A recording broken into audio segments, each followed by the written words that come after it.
Eu sou a professora Jenny do canal Na Linha das Entrelinhas e esse vídeo faz parte do projeto de resolução de todas as questões do Enem dos últimos 3 anos, 2017, 18 e 19. Se inscreve no canal e ativa o sininho para você receber notificação de todas as resoluções e também de comentários sobre a prova de redação. Nós temos vídeos independentes, de questões resolvidas separadamente, mas também temos alguns vídeos com questões agrupadas. Isso faz parte do projeto de discutir os tópicos que mais caem na prova, os assuntos mais frequentes. Então, assistir esse vídeo aqui para você entender essa divisão e também para você encontrar essas questões que não estão postadas em vídeos independentes, mas sim em vídeos agrupados, tá bom?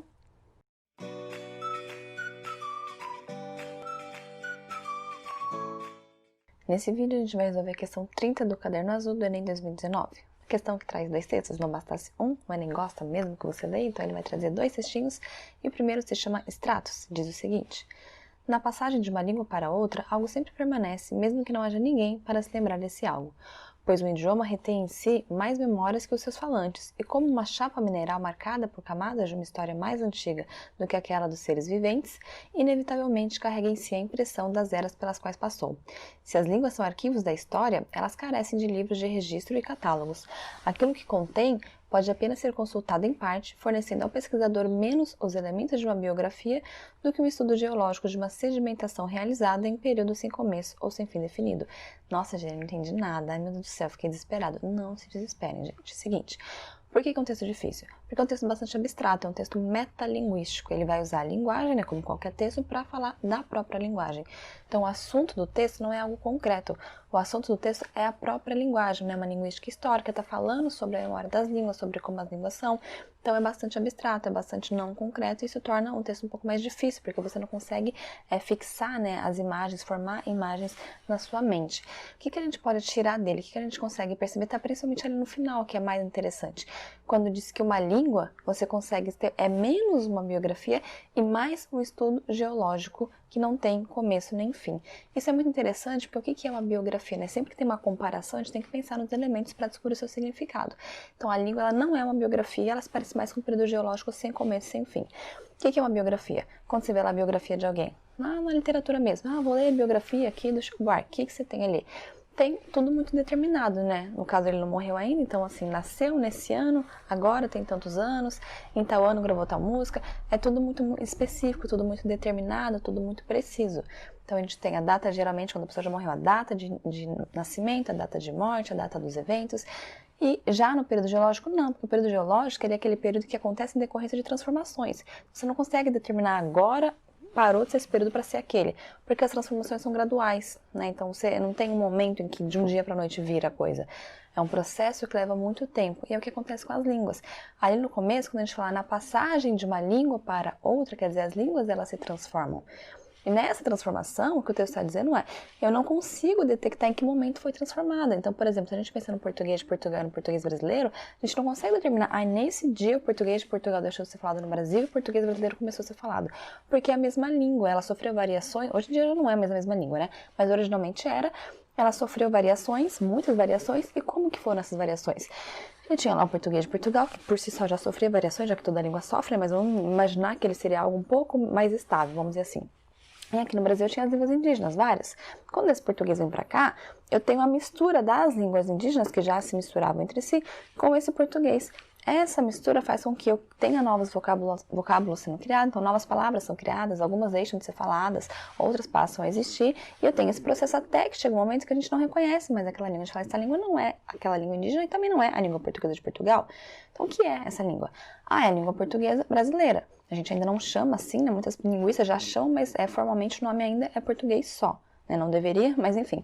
Mas o que eu estou querendo dizer, eu não tenho uma data que eu consiga determinar, eu não posso escrever a biografia da língua portuguesa dizendo a língua portuguesa brasileira nasceu nesse dia, desse jeito, porque é um processo em que ela vai se transformando, eu não consigo detectar isso, e é isso que o texto vai dizer, eu não consigo detectar o começo e o fim, eu consigo pegar ali o momento, vamos dizer assim, o ápice, Agora, neste momento, eu tenho a língua portuguesa brasileira, mas eu não sei exatamente quando começou, nem exatamente quando vai terminar, nem se vai terminar, beleza?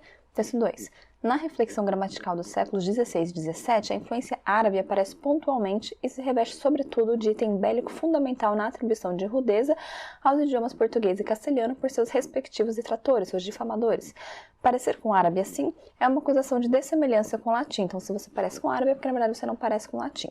Então, aqui a gente tem mais um trechinho também, muito abstrato, porque também é metalinguístico, usa a linguagem para falar da própria linguagem. E aqui a gente está falando sobre as origens, né? Então, língua portuguesa, também a castelhana, que vieram do latim e que parece que também tiveram influências árabes. E parece que as pessoas não concordam muito, né? Uma hora vai falar que teve uma, hora vai falar que teve outra, quando fala que teve uma, na verdade não teve a outra, e fica uma coisa meio confusa. E qual que é o enunciado aqui que o Enem quer da gente? Relacionando as ideias dos textos a respeito da história e memória das línguas, então veja, ele quer que você relacione os textos nesse contexto. Qual contexto? Da história e das memórias, que é exatamente o que o texto fala. Então, se não tinha ficado claro até agora, o Enem ele sempre faz uma espécie de resuminho no enunciado, né? Ele fala, o texto fala disso. Então, o texto fala da história das línguas, da memória das línguas, do passado, da construção, da formação das línguas. Quanto à formação da língua portuguesa especificamente, o que eu posso constatar? Então, depois desse texto, em relação à formação da língua portuguesa, o que eu constato? Desculpa, gente. O que eu constato em relação à formação da língua portuguesa a partir desses textos? Vamos ver? Eu constato a presença de elementos de outras línguas no português foi historicamente avaliada como um índice de riqueza. Então, os textos estão dizendo isso, né? Que o fato de eu ter influência de outras línguas torna a língua rica? Não, nossa, gente, mas claro que torna. Claro, pode ser que torne, mas o texto não está dizendo isso. E o enunciado é relacionando os textos, não é relacionando o que acontece na vida real, relacionando o que você aprendeu na sua sala de aula. O texto é nos textos, o enunciado diz nos textos. E nos textos eu não tenho em nenhum momento esse julgamento de valor, dizendo, olha, isso foi muito bom, isso torna a língua muito rica. Eu tenho dados, eu tenho informações imparciais. Olha, o que acontece é que as línguas sofrem influência de outras línguas, ponto. Então eu não tenho essa riqueza, a palavra-chave que você vai riscar é riqueza. Até porque no texto 2 parece até que tem uma espécie de briguinha, né? Então uma dissemelhança que não é tão legal, uma acusação, que é uma palavra negativa. Então nem sei se isso seria considerado rico, né? Talvez não seja considerado algo bom. Mas principalmente pelo fato dessa riqueza não ser mencionada nos dois textos. B. Eu constato, na relação dos dois textos, em relação à formação da língua portuguesa, eu constato o estudioso da língua pode identificar com precisão os elementos deixados por outras línguas na transformação da língua portuguesa? Então, eu consigo determinar com precisão, isso veio daqui, aquilo veio dali? Não, né? Aqui eu tenho a palavra-chave que eu vou riscar precisão. Justamente o que a gente comentou, não tem uma precisão, não é preciso, não é fácil determinar. Porque as palavras são transformadas, elas vêm de vários lugares, de várias línguas, elas vão sofrendo modificações. E ali eu grifei para vocês, né? Período sem começo ou sem fim definido. É o termo-chave mesmo, a ideia central do texto. Não tem uma definição fácil, não tem uma determinação fácil. Então essa precisão não existe aqui nesses textos. C. O português é o resultado da influência de outras línguas no passado e carrega marcas delas em suas múltiplas camadas? É exatamente o que o texto fala. Olha lá no comecinho do texto 1. Na passagem de uma língua para outra, algo sempre permanece. Então ele está falando, as línguas elas se transformam e elas originam outras línguas. Não é nem que elas originam, né? Mas elas vão ali juntas formando outras, não a partir do zero, mas na relação entre elas. Então eu tenho sim influência de outras línguas. Aqui não especifica qual. E no texto 2 eu falo também dessa influência. Influência árabe, influência latina. Então os dois textos vão falar isso. As línguas elas se influenciam. Então elas são formadas por influências. E eu tenho essas marcas, inclusive ele fala, essas marcas são marcas que não estão nem nos falantes, mas elas ficam na língua. Então o falante pode até esquecer, ele pode até não perceber. Então eu posso até falar uma palavra aqui que veio de alguma língua que eu nem estou sabendo. Mas a língua em si, se eu for analisar, eu vou saber que veio daqui. Então o falante em si pode não saber, mas a língua tem marcado nisso. Se eu for fazer um estudo sociolinguístico, como aqui, eu consigo perceber que a palavra veio de outro lugar, então que teve alguma influência dessa outra língua, tá bom? E carrega essas marcas, sim, em várias camadas. Camadas mais aparentes, camadas menos aparentes. Hoje em dia a gente tem palavras estrangeiras do inglês que a gente se apropria, né? Por exemplo, mouse. E a gente sabe que veio lá dos Estados Unidos, veio lá de outras regiões, porque são palavras que foram incorporadas na época aqui em que a gente está vivendo.